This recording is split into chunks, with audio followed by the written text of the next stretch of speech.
I'm Dr. John, and this is your Maintenance Minute. We're working our way through the reliability metric of mean time to repair, and you've heard me say several times, I believe this is a very underappreciated metric and one that I believe we can really dedicate ourselves to.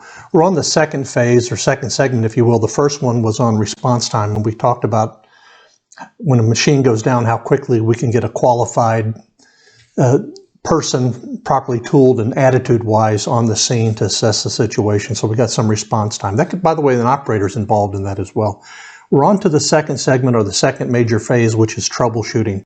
One of the things I believe that we could do generally better is that we can equip our operators to have a greater theory of understanding of their piece of equipment.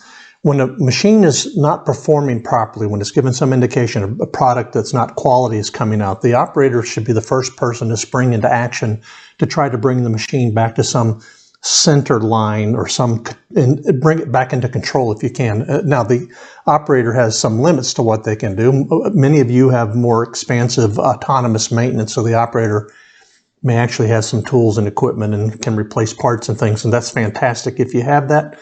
Not everybody does.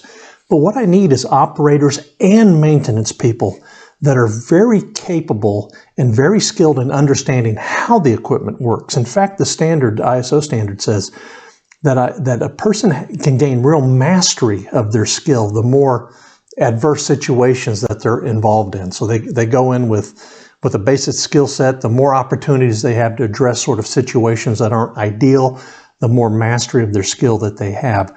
I believe that we've lost some skill in the skilled trades, and I think it's around this area of troubleshooting. You've probably heard me say before, I don't think we take the time to teach troubleshooting, if you can really even teach that. I think there's some principles you can teach. I think we also don't have the people to teach troubleshooting skills to.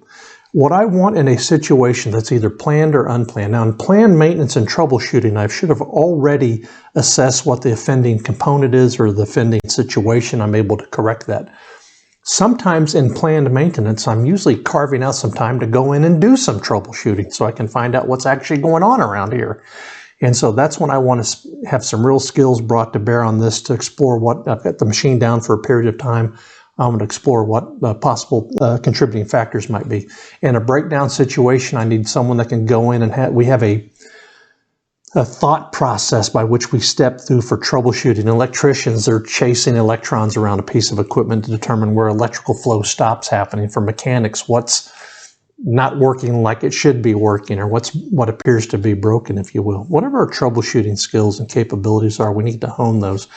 I want to just real quickly in this video address the fact that we need to make sure that our operators have skills and knowledge about the theory of operation of their equipment, and they can contribute to the troubleshooting. Imagine a breakdown situation where a mechanic shows up and says, what seems to be the problem, and you have an operator now that knows all the major components of their equipment, can point to a gearbox or a speed switch or a valve or something and call it by name and say, that's not working properly because I know how it's supposed to work and it's not working properly. I think that would be a great contribution to troubleshooting that situation. It also gets the operator more engaged and involved and more intimate with their piece of equipment, and we become better partners in this troubleshooting. The skills development is something I think that we ought to commit ourselves to improving. That starts with the skills matrix and with the gap analysis and a real concrete strategy how to close that skills gap. My company, Maintenance Innovators, has a huge track record of success. We have a great tool for this. If you need some help on developing these or any other kinds of skills, please let me know. We'd be very happy to come out and help you. I'm Dr. Ross, Dr. John, and this has been your Maintenance Minute.